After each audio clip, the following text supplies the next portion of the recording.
పచ్చి కొబ్బరి వేసండి చెక్కలు ఎలా తయారు చేసుకోవాలో చూపిస్తాను. చూడండి ఎంత క్రిస్పీగా ఉన్నాయో.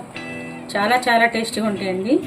కొబ్బరి కనుక వేసి చేసుకుంటే ఎప్పుడు ఒకేలాగా కాకుండా కొబ్బరి వేసుకుని కూడా మనం చెక్కలు చేసుకోవచ్చు అనమాట. ఈ కప్పు కొలత బియ్య పిండి తీసుకున్నానండి. ఇన్ని కొబ్బరి ముక్కలు, ఒక 4 పచ్చిమిర్చి వేసుకున్నాను. అలాగే 1 స్పూన్ జీలకర్ర తీసుకోవాలన్నమాట. సుమారుగా కొంచెం ఇన్ని కొబ్బరి ముక్కలు వేస్తున్నానండి. పచ్చిమిర్చి ఆ పిండికి సరిపోని పచ్చిమిర్చి అనమాట. ఒక గిన్నె తీసుకున్నాం కదా పిండి కప్పుడు, అప్పుడు సరిపోను కూడా మనం ఇలా తీసుకుని మిక్సీ వేసేసుకున్నాం. వీటిని 3 స్పూన్ దాకా నేను జీలకర్ర తీసుకున్నాను. ఆ పిండికి సరిపోని ఉప్పు కూడా వేసేస్తున్నాను. చాలపోతే మనం పిండి కలిపేటప్పుడు చూసుకుందాము. కొంచెం వాటర్ పోస్తున్నాను. ఇలా మిక్సీ వేసుకోవాలండి. కొంచెం వాటర్ పోసాను. మీకు ఒకవేళ ఇంకొంచెం నలగాలనుకుంటే ఇంకొంచెం వాటర్ వస్తే సరిపోతుంది. ఇలా ఉంటే సరిపోతుంది అనమాట. ఆ కప్పు ఎంత తీసుకున్నామో అంత వాటర్ పోయాలండి. చిటికెడు సాల్ట్ వేస్తున్నానండి. అలాగే 1 స్పూను నెయ్యి వేస్తున్నాను. వాటరు మనం తీసుకున్నటువంటి పిండిని కొంచెం కొంచెం పోసుకుంటూ గడ్డలు కట్టకుండా కలుపుకోవాలి. ఒకవేళ మనకు వాటర్ చాలిపోతేనండి తర్వాత కొంచెం వాటర్ మామూలు అయినా కలుపుకోవచ్చు అనమాట. కొంచెం సిమ్లో పెట్టుకోవాలి. ఇప్పుడు పెట్టుకొని చక్కగా కలిపేసుకుందాము. స్టవ్ ఆఫ్ చేసేస్తున్నాను. ఆ వేడి మీదే కొంచెం ఉడికిపోతుంది అనమాట పిండి అంతా కూడా. ఇలా మొత్తం కూడా చక్కగా కలుపుకోవాలండి. మూత పెట్టేద్దామండి. కొంచెం ఒక 5 మినిట్స్ ఇట్లా మూత పెట్టి మగ్గనిద్దాము. పిండిని తీసి చూద్దామండి. ఇలా బాగా కలిపేసుకోవాలన్నమాట. దాన్ని వాటర్ కరెక్ట్గా సరిపోయింది. వాళ్ళు మీకు చాలపోతే ఒక చుక్క పోసుకుంటే సరిపోతుంది. ఇది ఇట్లా దీంట్లోకి షిఫ్ట్ చేసుకుందామండి. కలుపుకోవటానికి మనము మిక్సీ వేసి పెట్టుకున్నటువంటి కొబ్బరి, పచ్చిమిర్చి, జీలకర్ర. దీంట్లో కూడా కొంచెం తేమ ఉంటుంది కదండి. ఇంకా మీరు వాటర్కి అయితే ఏం పోయే అవసరం లేదు. కరెక్ట్గా గిన్నె కొలతండి వాటరు. అంతకన్నా ఎక్కువ పోయకండి. ఇంకా కొంచెం పోసాం కదా మనం, అందుకని చక్కగా ఈవెన్గా కలిసేటట్టుగా అంతా కలిపేసుకుందాం. టేస్ట్ అదిరిపోతుందండి. కొబ్బరి కదా, కొబ్బరి దేంట్లో వేసినా కానీ అద్భుతమైన టేస్ట్ వస్తుంది అనమాట. కొంచెం పడుతుందండి ఉప్పు. ఎక్కువ వేసుకోకూడదు, చూసుకుని వేసుకోవాలన్నమాట. మరీ ఉప్పు కసం అయితే బాగా అనమాట. ఇలా ఉండాలి పిండి. ఇలా ఉంటేనే మనకి చెక్కలు చాలా బాగా వస్తాయి, ఆయిల్ అయితే తీసుకోకుండా.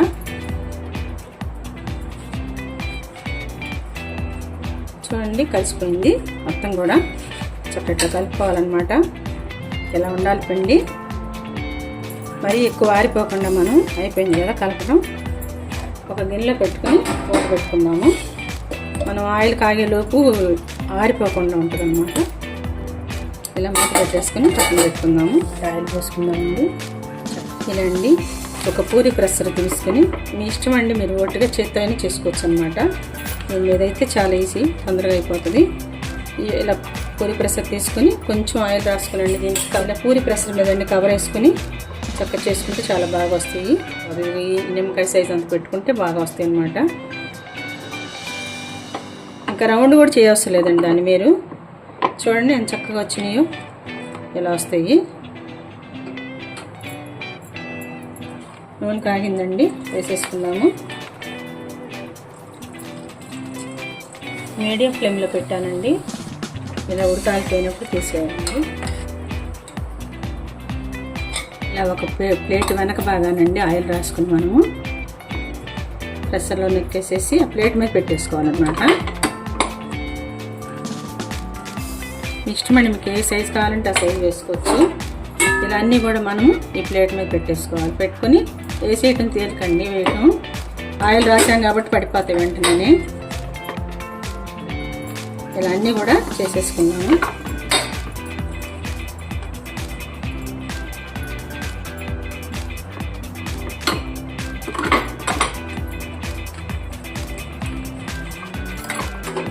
చూడండి ఇలా ప్లేట్ మీద అన్నీ కూడా చేసుకొని ఒకసారి వేసేసుకోవచ్చు. ఇలా అయితే మనం కనుక చేసేసుకుని పెట్టుకుంటే ఈజీ అండి. ప్రెషర్ మీద చేసేసి టకటక వేసేసుకోవచ్చు అనమాట.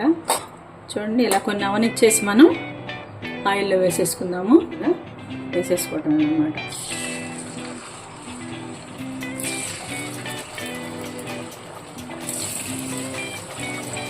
ఒక్కొక్కటి చేసి వేసామనుకోండి ఆయిల్ వేడెక్కిపోతూ ఉంటుంది. ఒకటి కాలుతుంది, ఒకటి కాలదు కదా. ఇలా అయితే మనకి ఇలా ప్లేట్కి వెనక వైపు కొంచెం ఆయిల్ రాసేసుకుని తొందరగా అయిపోతుంది. చక్కగా అన్నీ కూడా ఈవెన్గా కాల్చుకోవాలండి. చేసేసుకోవటం అన్నీ.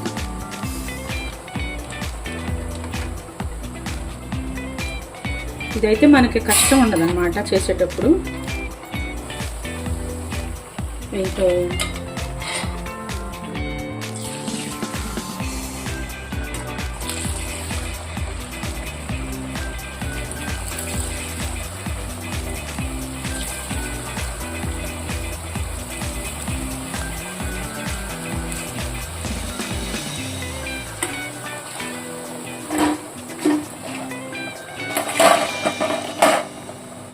ఇలా చివరిదాకా కూడా అన్నీ ఇలా చేసుకుని వేసేసుకోవటమే.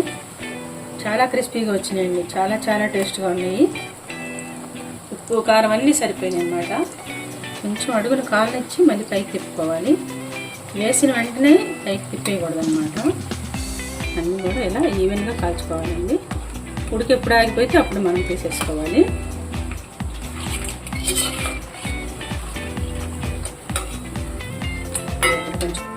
చెక్కలు రెడీ అనమాట. ఎంత బాగా వచ్చినాయి, చాలా క్రిస్పీగా వచ్చినాయండి. టేస్ట్ అయితే అద్దరిపోయింది, చాలా చాలా బాగున్నాయి. ఎంతో క్రిస్పీ కొబ్బరి చెక్కలు రెడీ అయింది. మీరందరూ కూడా తయారు చేసుకుని టేస్ట్ చూసి చెప్పండి, కామెంట్ పెట్టండి, అందరికి షేర్ చేయండి మీకు నచ్చితే. కానీ చాలా చాలా బాగుందండి. పిల్లలు పెద్దవాళ్ళు అందరూ కూడా చాలా ఇష్టంగా తింటారు. రోజు మనం ఒకే వెరైటీ కాకుండా ఇలా కూడా చేసి తినొచ్చు అనమాట. చాలా బాగున్నాయి. థ్యాంక్ యూ సో మచ్ అండి. చూడండి ఎంత క్రిస్పీగా వచ్చినాయి. చూడండి అలా